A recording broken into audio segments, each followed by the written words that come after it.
Hello and welcome to another episode of the Jimmy Rex Show. Today I'm here with Ty Foster. I had the privilege of meeting Ty about a year ago. We were both asked to speak a summer sales company before they went out for the summer. They wanted to have their launch party, bring in a couple people to motivate them, and Ty was the keynote speaker, and I was kind of the guy to just kind of get them warmed up a little bit. I don't know if that went down that way, but I'll say it was enlightening to meet you there, and really I knew you back then because my boy Steven knew you. Yeah. And he was like, dude, if you ever meet Jimmy, y'all should hook up. And the next thing you know, Brent's like, hey, you guys are speaking together. I'm like, what? Jimmy? Me? Oh, this is gonna be off the hook. Yeah, no, that was fun. It was a really fun morning, and awesome. I think it was as I got to know you more since then. I've loved your story. I'm gonna really want you to dig into that story a little bit. You got a powerful story, but you also you're an author, you're a speaker, you're a trainer. Your book, Navigate to Greatness. Yeah. And that's, if people want to order that at the end of this, it's on Amazon, or how it's can on they it's on Amazon. It's in paperback, hardback, or you can get it on the what do you call it, the little Kindle thing? Sure. Kindle, okay. like Download it. There you go. Yeah. All right, perfect. Well, and most recently, you're getting into politics a little bit. Yes. So tell us a little bit of that. I mean, you're in Utah. How long have you been here in Utah for? And 6 years. 6 years and in a few months. Okay. I came here in December. And what was it? I mean, you've got a cool life going. You got all these things doing, family man. What was it that made you decide to jump into politics right now? Well, really, it goes back to even my book. So the book, Navigate to Greatness. My dad was a navigator in the Navy, and he's one of those guys who, I'd say he's a model American. Like, he truly believed in the American dream. He believed in the core values of what families produce, like a solid family, how it would produce long-term generations and being able to help people stay together. But he believed in the founding fathers and what this country stood for. So essentially, the politician world, it really wasn't something that I was like, oh, let's go. But it took a lot of prayer. But I've lived my life in such a way that I try to be guided in all that I do. I know I'm not the best at it, but a lot of prayer, and I've got some really good, I'd say, mentors and associates that are in this field, and I sought out a lot of advice and counsel, and with my wife we went at it and we just said, all right, let's go. So we jumped in, man. That's exciting. Yeah, so you're going for state senate, right, or state house? State house.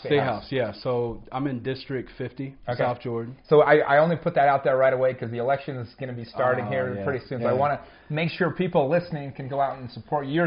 You're a guy that I already threw some money behind you. I believe in what you're doing. But let's back it up, though. I want to really dive into who you are as a person and tell a bit more of your story. When you told me your story, it's powerful.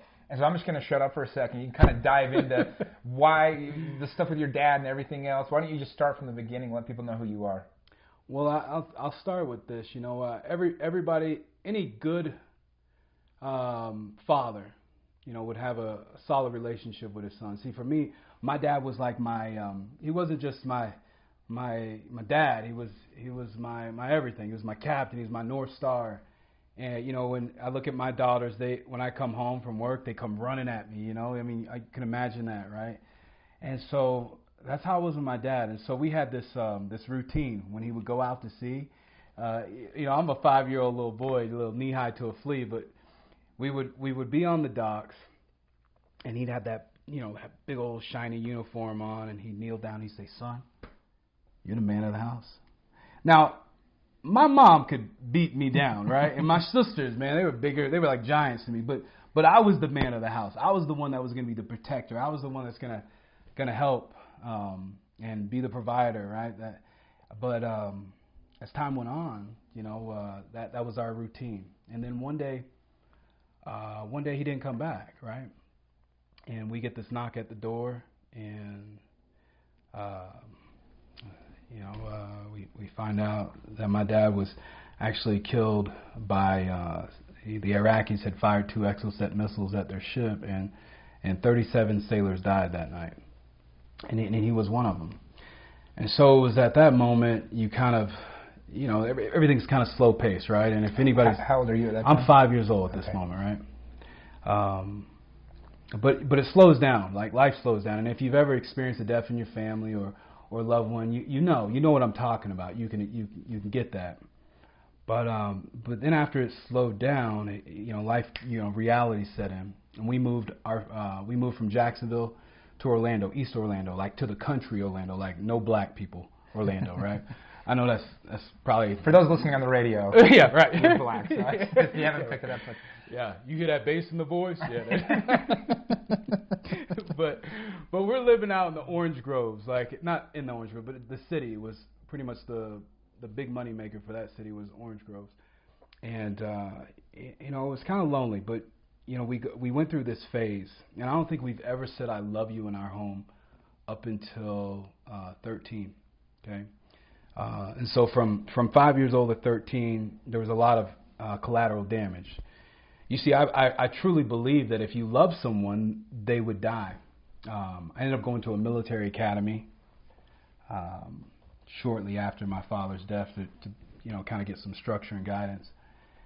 And it was reinforced, right, when I had my good friend, because you're in the middle of nowhere, you don't got anybody, you're already lonely, but you find somebody you're attached to, and you're like, oh, cool, this might be my boy. We're gonna hang out together. And then, just for you guys to know, in military school, there's no parents, right? You got a commandant, but it's like freedom, man. So they give you $10 a month. I mean, $10 a week. You go to the grocery store, and you got some parental advice. But the bottom line is that there was so much freedom. So you were like, that was like your boy. And I remember coming home from Christmas, and Commandant Braswell was like, hey, sorry to tell you this, but Adam died in a car accident. And I'm like, man, I'm a mess at this point. I'm like, this. All of a sudden, I went back to that 5-year-old kid getting that knock at the door, and I'm like, all right, this is why you don't freaking love anybody, right? Reinforce, right, behavior. And so fast forward 13 years old, I'm at a memorial event in Washington, D.C. for my father. And they do this every year. But we traditionally don't go to the big one. But we went this year for some reason. And this gentleman, he comes up to us. He says, hey, you guys the Foster family? I'm like, yeah. We're the Fosters. What's up? Hey, we want to talk to you about your dad. No, immediately shut down, right? And my mom, she's a sweetheart. She invites the guy to open up in conversation. And he says, listen, I know you guys don't know me, but I need to tell you that your dad, if it wasn't for him, I wouldn't be alive today. Jimmy, I tell you, I don't know if you've ever experienced this, that but in 30 seconds, I had a paradigm shift, and it was almost like the lights came on, and the paradigm was, I truly believe that if you love someone, they would die. So you imagine how I would treat people, right? All my relationships up to that point were very superficial. You're literally trying to push people away. Oh, yeah. I mean, you get in the way, I'm like a hurricane knocking everything over. But that's not what I wanted to feel, right? And in that 30 seconds, this guy gave me a clear vision of what I would do with my life. Number one, I said, when I became the age of a man, and I could, make babies, right? I would be a dad. Like, I would pick a profession where I could be present as a father. What was it about that, him telling you that, caused this huge paradigm shift? What do you think? I think because he had told me, it wasn't just that one statement. Did he elaborate on how your dad saved his life? Tell us about it. So my dad was his mentor, and he taught him what it meant to be a man. This actually guy had come to our house. I didn't remember this, but he had come to our house. He said, he loved his family. He was a true family man. In fact, his words were, he was a man's man. And I just admired that, right? And then it gave me this almost, there's a scripture, and I'm not some scriptorian, right? I grew up in the South, but I didn't get that part, right? I thought I'd be a Baptist preacher. But one of the scriptures I remember reading was from Ezekiel, and it was saying that he turns the hearts of the children to the fathers. I'm sorry, it was Malachi. And I look at that and I go, my heart was turned towards my father. And the rest of that scripture is the whole, basically, if it doesn't happen, there'll be a curse upon the world, right? And I'm going, if I didn't look at my dad as his legacy and look to like his journals and all the stuff that he had written, that moment made me reflect. And that reflection led me down this path of seeking to become something more, greater, and embrace who I truly am. And it gave me this identity, right? And that's what that did to me, right? Number one, right? And that's why I wanted to be a father, because it was significant to me. And I feel like we've lost that, right? I feel like we've lost our identity as men, as fathers, and the media gives us so many different images of what we should be or what we should do. Yeah, one thing I hate with the media is this idea that like dads are like bozos or that they're like playboys, right? Yeah. Like dads are either idiots on TV or they're like playboys. There's the dad like you're describing your father. What an amazing example of an actual man. As soon as you say it, it's like, yeah, it's a man. Yeah, and he was present. I mean, he was gone for 6 months out of the year, but he was present still when he was gone. Like, you knew not to get mom upset because daddy's coming home, right? You know what I mean? Or you knew to have all your stuff in order so you can impress your dad, right? Mm-hmm. Like, hey, Dad, I got this done. And your dad wasn't like, oh, whatever, you know. He taught you to decide. There's a organization now that can't remember the name, but they send you a text every night. I get a text on my phone. It's like, hey, make sure you read a story to your daughter tonight, or tuck your kid. I mean, it's just a super cool thing. Yeah, very good. Do you know what it's called? It's from the Gentleman's Project. It's just go to the Gentleman's Project. Yeah, I think that's what. Opt into their daily text. Yeah, right? where you text. And I can't remember. Okay. I would help you, but I don't know. Somebody hooked me up, so I just get it. Okay, just email Jimmy, and I'll let you know next time. Right? He'll let you know. But the truth is that was number one, right? And number two was I had done so much damage with words to keep people away from me. I thought to myself, man, professionally, whatever I do, I'm going to do something that's going to empower people with words. All right? So two fundamental belief systems that, one, my core beliefs changed. There was I think it's Aristotle who said we are what we repeatedly do. All right, that excellent sin is not an act, but it's a habit. And I think it's true in some degree, but it's not what we do, it's what we believe. We are what we believe, not what we do. And what we believe is what we do. And so I believe for a very long period of time that's why I acted the way I did to a lot of those people and created the relationships I created, because I didn't want to love you, because I didn't want to get hurt, right? Sure. And I didn't want you to get hurt, and I didn't want it hurting. It just hurt too bad, too much pain. And so so after that changed, how did you change your behaviors towards people, or what happened after that? Well, it wasn't overnight, but I'll tell you this.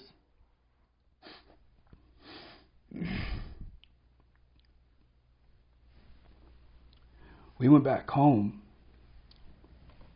It was the first time I ever said I love you to my mom. And you know, when people are going through struggle or pain, or they've created bad habits, right? You got to undo all that crap, and it doesn't happen overnight. And so you got to give yourself, the other thing is you got to give yourself time to undo all that crap. And yeah, I mean, it was you know, the combination of, you know, it was a process. That's what I said. You just gotta trust the process, and you got to be patient with yourself. But that's the single most thing I can remember and point out from that event, that transition. And I'll say I messed up along the way still, you know, because I have bad habits, right? You know, some of that stuff, you know, it's not necessarily good for you, but you thought it was at the time. That crept in my life. And so how do you incorporate that now? You're father of, how many kids do you have now? I got 3 now. 3. Jimmy. And how have these? Jimmy, you know what I'm excited about? What's that? I'm gonna interrupt you here. I'm excited, like sitting here, and I'm like, dude, Jimmy's gonna be the coolest freaking dad. Like, I am so excited for you. If you ladies out there, if you listen, I'm telling you, this is a real man right here. You know what I'm saying? All right. So how many kids do you have right now? I got 3. So how have you helped incorporate these lessons that you learned, and the lessons you learned from your dad, even in that short time, but really having that huge impact on you? How have you incorporated that into being a father now? That's a good question. Yeah, first off, I married a woman who understands what family means, and she's extremely supportive, who loves being a mom. Like, she absolutely loves being a mom. So I think that helps, because it helps to have that yin and yang, that support, right? I don't think people do it by themselves. I'm amazed by, like, single moms or single dads. I'm like, yo, you are like, it's very inspiring when you see, you know, that effort. I had an experience where we went to the prison recently in Oregon and in Pelican Bay. And really, we did this thing called Toe the Line. I put a video on Facebook about this, but basically they had all the 50 prisoners line up, and about half of them are on lifers. They're in there for life. And then they had 25 of us entrepreneurs, CEOs, went out to kind of help them with their starting businesses, something to give them some hope and things like that. And this was just last week, but we went and did this, and they asked this questions you ask, and then if it's true to you, you step up to the line, right? And then if not, you stay off the line. So they asked, like, you got all the prisoners on one side. So you've seen the I did see it. Yeah, and so, one of the questions was if you had at least one parent tuck you in at night and tell them, that you loved and told you that they loved you, step up to the line. And only of these 50 prisoners, I think there was only 2 or 3 that stepped up to the line, whereas all but 1 or 2 of the CEOs did. And it was such a profound thing. And the biggest share that came out of that whole video that I shared was a lot of parents reached out to me and they're like, wow, sometimes I don't know if I'm making a difference, but thank you for helping me realize that, because I think a kid, above all else, just needs to know that somebody cares about them, somebody loves them. Yeah. And so I think that gets lost sometimes as parents. We feel like we're falling short. I shouldn't say we, but in general. No. But that's the point, and to know that there's somebody there loving them is so powerful. So for what your wife's doing and what you do, I mean, that's that's a good point. Well, I mean, I'm not there every day, right? And but I hope that presence is with them. But one of the things that we do, either if I'm not there or Randy's there, either way, we're both doing this. I asked them, I think identity is important, right? And I remembered who I was through my father, through that guy in that 30-second conversation, because I remember my identity and my legacy. It would help me have purpose, and a step to my beat, right? You know what I mean? Mm-hmm. And so one of the things we say to them every night, we say, "Who's great?" And the girls always respond back, "I am." And we've been doing this with our oldest since she could talk. And the second question is, who's amazing, right? Because people will tell you in the world you're not amazing, or you need to buy this car to feel amazing, or you need to have this amount of money to be amazing. And I said, who's amazing, right? She doesn't have it. She's laying in her bed, right? I am, right? And the last question, which is the most important, most significant, is who's a child of God? And she says, now both of them, I am. And soon Dallas, my stud, he'll say, I am, And that's the most significant. And my wife, because she's Randy, she added a little twist to it. And now I say, who are we? And the girls say, we are beloved spirit daughters of God, and our lives have meaning, purpose, and direction. And so I figure this, and I don't know if this is true, Jimmy, but you and I, we're cut from the same cloth in the believing that we create what we want, and the experiences you've told me, and the experience I've heard from you, you speaking at different speaking engagements, were just absolutely phenomenal. So I know you get this, right? But we are what we believe, right? And if we believe a certain way about ourselves, we'll walk in that light. And I sometimes guys are jerks, right? And I don't want my daughters to get be beat up by some guy in the sense of emotionally, and then do something drastic because of that. So empowering them with words that would feed their soul. That's what that's one of the things we're doing. Well, so. I love that. The power of affirmations. I mean, Tony Robbins talks about all the time that everybody's 2 biggest fears is that we're not loved or we're not enough. So to affirm on a daily basis or a nightly basis, those affirmations are powerful. And I've said always, a young woman or a young girl and child only needs really one thing out of their dad above all else. They just need to know they can count on him. This guy loves me, and he will be there for me, and he has the ability to help me if I ever need it. If a young girl has that from their father, I truly believe that they can overcome almost anyone or anything that comes their way, because they're really looking for that rock in their lives. And so I think that's powerful. Well, innately, I think, like I look at my mom and I look at women. I went and served an LDS mission in Harrisburg, Pennsylvania, and I noticed the trend. Right, women are strong. They naturally have this God-like strength that comes from something else. Right, like I don't even know, and they're in tune.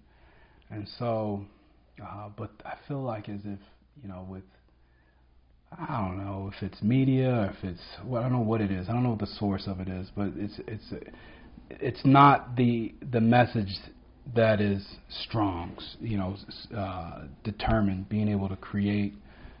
It's the opposite, right? And I don't want them to get tied up in that. So I don't know. I want to be present for that reason. And I think the other thing when you talk about how's that affected our lives, I'd say probably just professionally. Like I believe, I learned very early on that you need to be able to bet on yourself. I'd rather bet on myself than have somebody else having, my family at their. Elaborate on that a little bit. Bet on yourself. I like that. Well, when you know who you are, you know your limitations, right? You know what you can do and what you can't. I know what I need to hire out for, and I know what I can physically do. And when I do what I do, I'm gonna take care of things, right? And my wife, there's a confidence, right? There's a courage, right? She knows I can handle things at that level. But outside of that, I need to know, and that's understanding who we are. That's the identity, right? But that's why I say betting on yourself. But I have always, my mom was an entrepreneur. They had, shops growing up, little hair salons. Shaquille O'Neal used to come in the barber shop in Orlando and get his hair cut. All the old school guys that are old now. But it was cool. But I learned through that entrepreneur spirit. So when my wife and I got married, we started a business, started a health business, and we built that up to a pretty good company. And then I let kind of sold that off, and I've always been in business development some way, somehow. And then with my speaking business or the book, like it was just like, all right, one income stream after another. And I learned what I was really good at. I learned that I was really good with people, and I learned that I was good at finding resources and putting those resources together and matching people together. Yeah. And I was like, all right, I'm going to leverage my gifts to provide for my family. And so that's what's betting on yourself. I love that. Yeah, no, I think that one of the most key elements that you can have is to be self-aware, right? Both of what you can and what you can't be. So I think that's a powerful point. So kind of going into your speaking a little bit, that's how I met you. That's how I got to, feel what you were all about. Why did you go the speaking? I know you said that you want to change people with words, but tell us a couple examples of kind of how speaking is lighting you up and helped you to change. I know you take it very seriously. Yeah. So I'm 17 years old, and I'm sitting in this sermon, right? This is a Pentecostal church now. So the Pentecostal church are pretty radical, man. It's just you feel it the whole time. You feel it. Yeah. And this pastor, he's bringing up this kid, and he couldn't have been, I don't know, maybe a year older than me, but he's a senior in high school, and that's what got me. I was like, this guy's a senior, and he's getting up here, and I leaning up in my chair. I'm like, oh, what's about to go down? And this guy just starts to deliver the most powerful sermon you've ever heard. And he's like, and everybody give me your money, And I was like, oh, shoot. Holy, what just happened? It blew my mind. I was like, that's what I want to do, right? And so, it goes back to, what the guy used words to empower me. So that was number one. That was one of my earliest memories. The other one was a speaking engagement that I did in New York. And a lady, it was a pretty packed environment. I mean, it's probably like 1,000 people. It was a conference, right? And I'm taking a break, right, which is common because you go 4 hours, you take a break in between. So I'm taking a break, but I still got my mic on. And this lady grabs me like on the aisles, and she was like, "You mean to tell me that this is the life that I chose and I wanted this? You mean to tell me that I'm overweight, I'm with an alcoholic husband and he beats me?" And she went off, and I was like, oh, shoot. This is big boy time. Now everyone's looking at me, right? And I'm like, oh, and it's silent, right? It went from like, all right, take a break, to like silence. And I'm like, all right, what do you do, Tyrone? What do you do right now? This is your moment. And so I did what anybody would do who was raised by women would do. Okay? I'm not a fool. I did what Jesus would do. And? Jesus asked the question with a question, right? So that's what I did. I said, oh, what do you want? Like, what do you want? And the lady just started crying, like just hysterically crying. I'm like, oh, now I done made her cry. Yeah, like what? All I asked her was, what did she want out of life? Like what? And she pulled herself together and she said, I don't know. I don't know. And I said, well, listen, ma'am, we're going to spend the next 2 hours going through some good content. I want you to do me a favor. Write down something that comes to you that inspires you. And so she goes, the rest of the conference over, she comes up to me, and, it's just her and I, right? Yeah, we're sitting down at this little conference table, and she's just crying again. She's like, look, I figured out what I wanted, Ty. And I was like, what is it? And I'm like, I'm beaming because this is the moment, And she's like, I want my daughter back. And I guess she had lost her daughter throughout all this stuff that was going on in her life, that child services took her away. So she wanted to get her life on track to get her daughter back. And so she knew she needed to leave her circumstances and kind of get her life back on track. And she made a commitment to do it that day, right? I didn't make that commitment. She made that commitment. I didn't force that commitment for her. So. Right. And here was the beauty of that, was that the one thing she told me before she left, she said, Ty, I planned on killing myself today. But now I have something that I want. I have something to live for. And it was then that I realized that, man, what I'm doing is extremely powerful. And it's, you see, I think there's a process to it, right? First, we have to engage people, right? Okay. We have to meet them where they're at, right? And not tell people where they're at, just beat them down, but meet them where they're at. And then when you meet them where they're at, empower them with words, like this guy did with me. He met me where we were at. We were in Washington, D.C., but he empowered our family with words from my father, things that he had did for them and their crew. And then those words somehow elevate us to a whole new level. And that's the last stage, right? When we take those words and we apply them, we get elevated. And I think that's like the spice and juice of life. When you see people, it's more of the process, right? When they hit that, they recognize and they start to apply that change. That's like the fun, magical marriage part, And that's what excites me about speaking. That's what fuels my fire.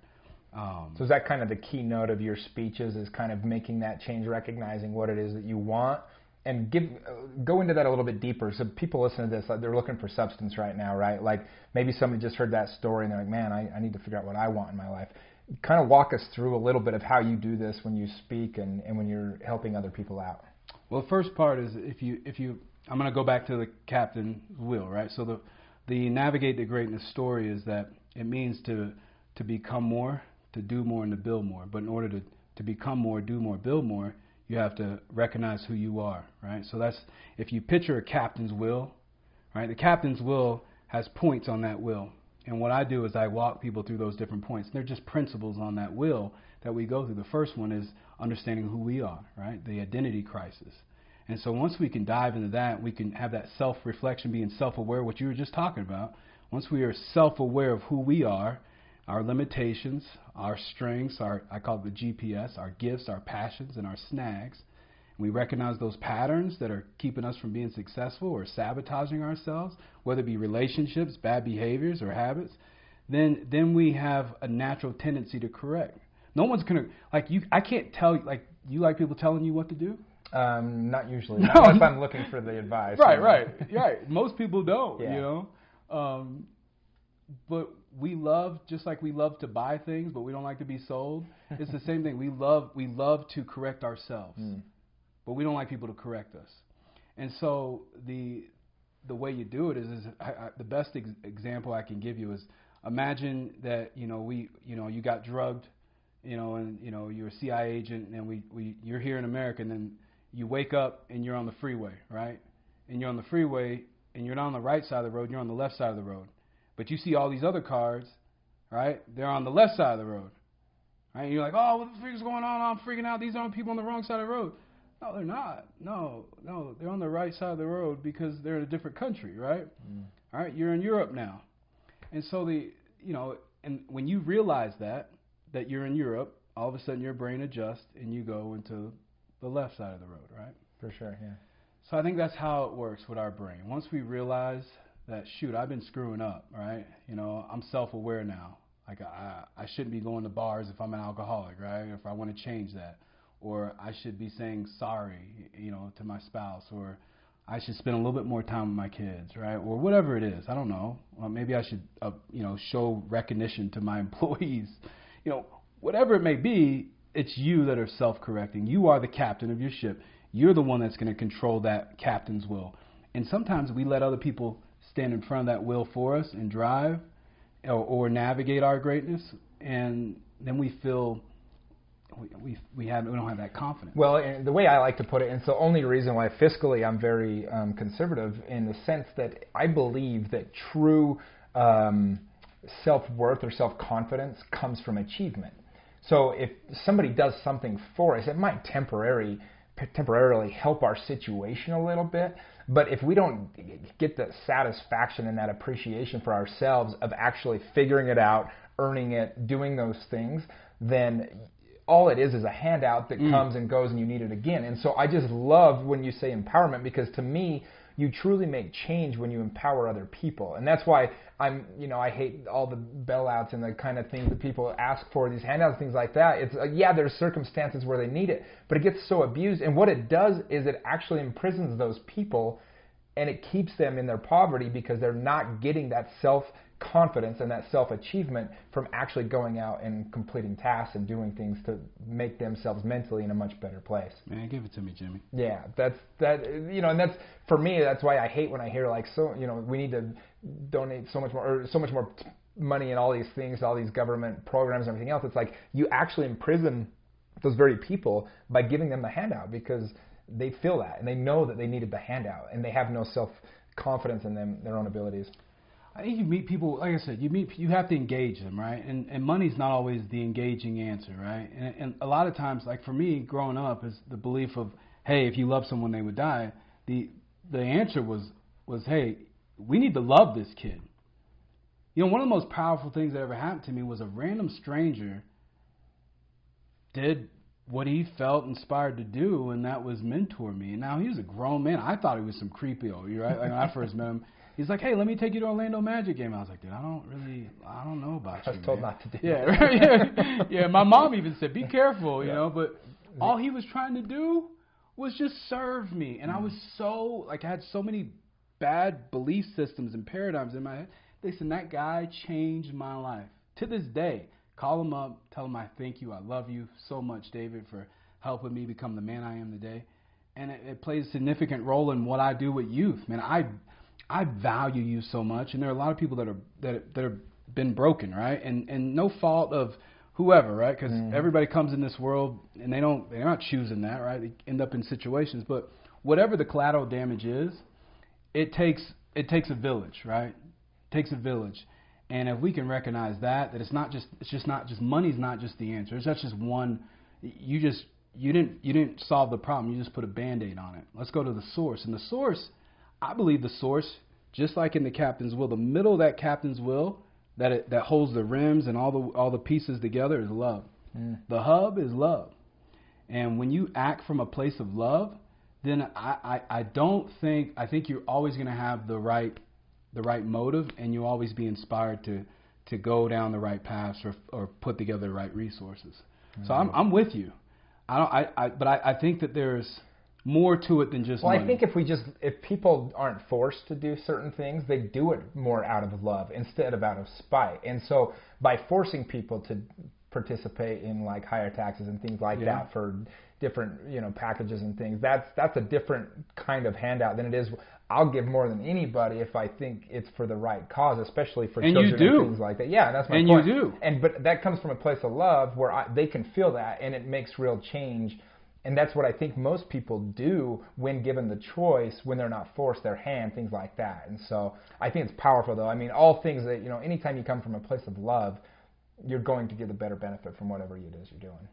Yeah, I like remember one of the things you were telling me is like I invest in my friends. I invest in my friends because, you care about them, you love them, and you respect them. That's right. Their business might burn to the ground.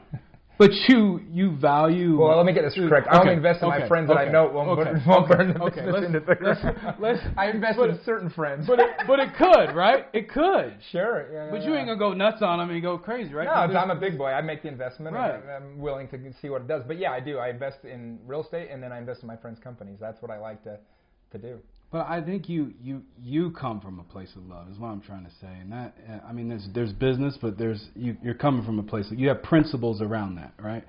I don't know. The answers there are a ton of answers out there, but I think if you start with that, if that's your motive, then if you care, you give a crap, then I think that's where you start. But if you start from a different place, like ego, right? Vanity, it won't work. Yeah. It won't work. Man, some of the coolest cultures I've seen and been around, like they started from that place. Like it was like, yo, bro, me and you, we're gonna do this together, right? Mm-hmm. And that spirit in itself is just it's like I don't want to say it's a cancer. It's give me a word for it. Give me a see. I went to Florida, man. And my education, my limited vocabulary. No, I was just kidding.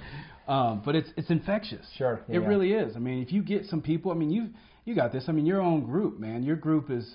I mean, I've been to some of your things, and every time I'm around that energy of your group, it's just like this. I don't say it's a party because you guys are professional. But it's a professional party. It's like you feel like you're part of a family. You feel like you're part of something bigger. I mean, honestly, I think everything's energy, right? And it's like you can feel somebody's energy. Yeah. And if you have a negative energy, you're going to be repelled by those that are not in that same space. And so, like, if you show up to our groups or whatever you want to call it, our party, anytime we're all out doing stuff, you're not going to want to stick around. You're going to feel that awkwardness if you don't come from the right place and the right energy. So I do feel very blessed with the people I have around me. But like attracts like. So, to not be a cancer, to not come from these negative places, to not feel like somebody's out to get you all the time, like knowing that you're just, trade your expectations for appreciation and watch your world change, as Tony Robbins always says, that's, I think that's the power of surrounding yourself. We all know that we become the average of the 5 people we spend the most time with, but it's so true. But if you're surrounded by 50 people, you better make sure that every time you're around those 5, that it's the same equivalency. So I think there's power in that. Well, I want to dive in. Last thing here, you are getting ready to run for office. Uh-huh. What's give us a little bit of your motive behind that. What's your big why? And I want you to kind of have a stage to be able to share that with other people that are listening, and we'll kind of dive into that a little bit. Well, my why is because, I want to give Rice Krispie treats to everybody, It's his birthday today, and so I was at the gas station, and the only thing I could find big enough to be an actual birthday present was this giant Rice Krispie treat. This is awesome, Jimmy. Jimmy's this is the kind of character, man. This guy is just full of love and surprises. No, here's the thing. I think the simplest way to put this is that I care, right? I care. I feel like there was a quote I read: "When good men do nothing, that's how evil can win." Right? Mm. And I've been blessed to be around some really good men. You talk about the 5 people you hang around with the most. Like a lot of my mentors, a lot of people who have helped shape the man I am today. They were amazing men, absolutely incredible in the way they treat their spouses, the way they treat their kids, and the way they conduct their business life. They're amazing. And so with that, it's kind of like I was raised by good men. I'm a good man, and so when you get these inspirational moments, you don't, I've always acted on those, and they've never left me behind. They've never led me astray, and so that was one of those moments. And I'll tell you, it was tough, Jimmy. It was tough to do this because my speaking is just taking off. I got the most amazing job opportunity in the world. I mean, I work with Hall Labs on a day-to-day, and these guys, they're creating technology that is just out of this world. And one of the things that I look at, I got all great opportunities. Like, I don't need to do this, right? But I think it's upon every man, or woman, when they get that inspiration, that they act on it. I think it's a part of the human experience. If we don't, then what is it, right? Imagine if Martin Luther King said, all right, I'm not gonna stand up for what I believe in? What if the founding fathers of the Declaration of Independence never came together? Like I don't even know what this would look like. So that's what I mean. Like you gotta stand up when it's your time to stand up, and that's what I'm doing. My father, he left this world, but he still echoes inside of my heart, and he served.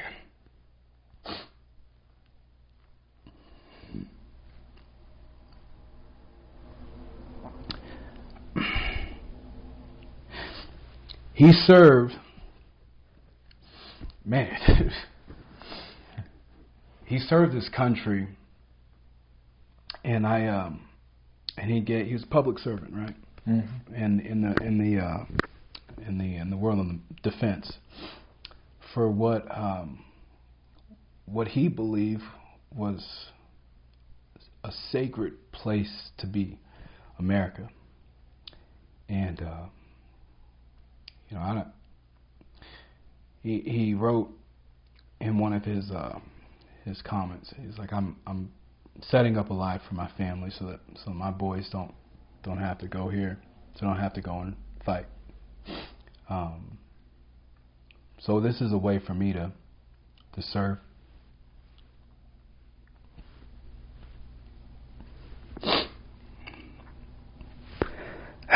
Maybe.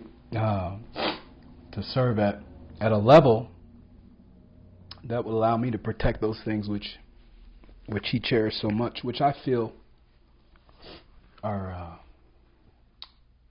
in jeopardy. Not just in Utah, but around the world. And I feel like people need a representative of their state and their district, but people in general, they need to see more good men that operate from a place of love and values and principles instead of ego, pride, and hidden agendas. And we got a great state. Like we do. I mean, we got great entrepreneurs. Utah's an amazing place. And we set examples for a lot of people. Like I was talking to a gentleman who sells to the Department of Transportation, each state, and they look at our state as a model for roads. Now people look at our roads and they go, man, I don't know about that. There's this one street in Provo that's always getting worked on, man. But they look at us as a model, be able to turn around and get things moving. I think that I thought about that, and I was like, man. How would that be? That'd be cool. They look at our state house and they look at our Senate and how we create policies that are people policies that represent the entire body, right? Yeah, sure. That all can win-wins, right? Yeah. And I think when I look at that and I go, shoot, I could be a part of that and protect that, which my father valued to be sacred. Yeah, I will fight for that. So yeah, man, that's why I'm doing it. I feel that, man, and I think everybody listening to this can feel that too. So I'm excited for that, and we'll make sure we link to your website, everything that you got going, your Facebook, whatever it is, where you're raising money. Because, dude, I'm cheering for you. So I just wrote you a check, and thanks, Jimmy. Happy to support. And appreciate you, brother. I think anybody listening to this can feel your sincerity, man. Yeah. So you keep coming from that place of love, and it's gonna be exciting to see where you go. You too, man. Thanks for all you do, and thanks for donating. Thanks for doing this, man. This is, you never cease to amaze me, man. You always got something that you're doing that just blows my mind. I just get bored easily. All right, brother. Thanks, man. Jimmy.